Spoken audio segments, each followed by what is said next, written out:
तो चुनाव प्रचार का तकरीबन आखिरी आज दिन है। छठे चरण में एक दिन का प्रचार बाकी है और फिर सातवें चरण में पक्ष विपक्ष दोनों तरफ से गर्मा गर्म आरोप प्रत्यारोप के तीर चल रहे हैं। कल पंचकुला में राहुल गांधी ने एक बयान दिया और देखते ही देखते बीजेपी ने उसे मुद्दा बना लिया।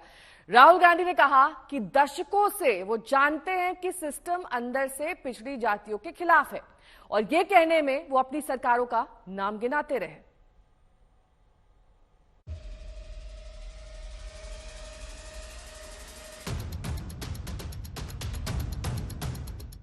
मैं सिस्टम को अंदर से समझता हूं। मुझसे आप सिस्टम नहीं छुपा सकते। कैसे चलता है, किसको फेवर करता है, किस प्रकार से फेवर करता है, किसकी रक्षा करता है, किसको अटैक करता है, यह सब मुझे मालूम है, दिखता है कि मैं उसके अंदर से आया हूं। प्राइम मिनिस्टर हाउस में जब दादी प्राइम मिनिस्टर थी तब था, पापा थे, मनमोहन सिंह जी थे, तब भी मैं जाता था, तो मुझे सिस्टम अंदर से मालूम।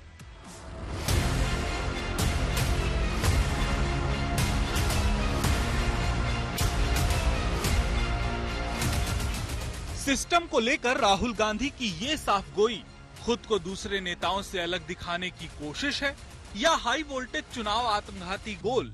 इसका फैसला तो 4 जून को आएगा, लेकिन इतना तय है कि राहुल गांधी ने बैठे बिठाए बीजेपी की तरफ फुल टॉस फेंक दिया है और पीएम मोदी ने छक्का मारने में कोई गलती नहीं की।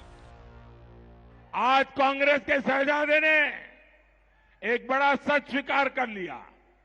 शहजादे ने मान लिया है कि उनकी दादी, उनके पिताजी, उनकी माताजी के समय जो सिस्टम बना वो दलितों, पिछड़ों, आदिवासियों का घोर विरोधी रहा है। कांग्रेस के इसी सिस्टम ने एससी, एसटी, ओबीसी की कितनी ही पीढ़ियों को तबाह किया। पीएम मोदी ने शुरुआत कर दी और बीजेपी के नेताओं ने राहुल पर चौतरफा हमला शुरू कर दिया। बीजेपी अध्यक्ष जेपी नड्डा ने एक्स पर लिखा, सत्य कितना भी कड़वा हो वही जीतता है। श्री राहुल गांधी जी का आभारी हूं कि उन्होंने वह कहा जो पूरा देश जानता है। दशकों तक शासन करने वाला उनका परिवार गरीब विरोधी, एससी, एसटी और ओबीसी विरोधी है। उन्होंने योजनाबद्ध तरीके से उनकी आकांक्षाओं को नष्ट कर दिया है। क्या कहा उन्होंने कि भाई मेरे परिवार में ये सब प्रधानमंत्री थे और मनमोहन जी की सरकार में भी मैं जो चाहता था कर सकता था। अब हमने देखा है कि जब एक ऑर्डिनेंस आया था, मनमोहन जी प्रधानमंत्री थे, विदेश थे, तो राहुल गांधी जी ने उसे फाड़ के कूड़े के डब्बे में फेंक दिया था। तो ये तो दिखाता है कि राहुल गांधी जी मानते हैं कि किसी परिवार में अगर वो पैदा हो गए तो उनको पूरी जानकारी मिल गई कि देश कैसे चलता है, क्या होता है। इस चुनाव में राहुल गांधी मुसलमानों के साथ साथ एससी, एसटी और ओबीसी को साधने की कोशिश कर रहे हैं। कभी वो जातीय जनगणना की बात करते हैं तो कभी वो बीजेपी पर आरक्षण खत्म करने की कोशिश करने का आरोप लगाते हैं। वो जोर शोर से सरकारी नौकरियों और उच्च नौकरशाही में इन तबकों की भागीदारी पर सवाल करते हैं। लेकिन पीएम मोदी ये कहकर पलटवार कर रहे हैं कि कांग्रेस की मंशा दलितों, पिछड़ों, आदिवासियों का आरक्षण काटकर मुस्लिमों को देने की है। खान मार्केट गैंग ये पापी की भागीदार है।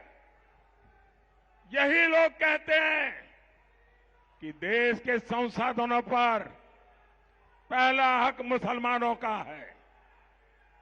ये लोग लगातार सरकारी जमीनें वक्फ बोर्ड को दे रहे हैं, बदले में वोट मांग रहे हैं। ये लोग देश के बजट का 15% माइनॉरिटी के लिए रिजर्व करना चाहते हैं। छठे दौर के चुनाव प्रचार का आज आखिरी दिन है। फिर एक दौर और। इस चुनाव में गर्मा गर्म जुबानी जंग अभी और बाकी है। आज तक ब्यूरो।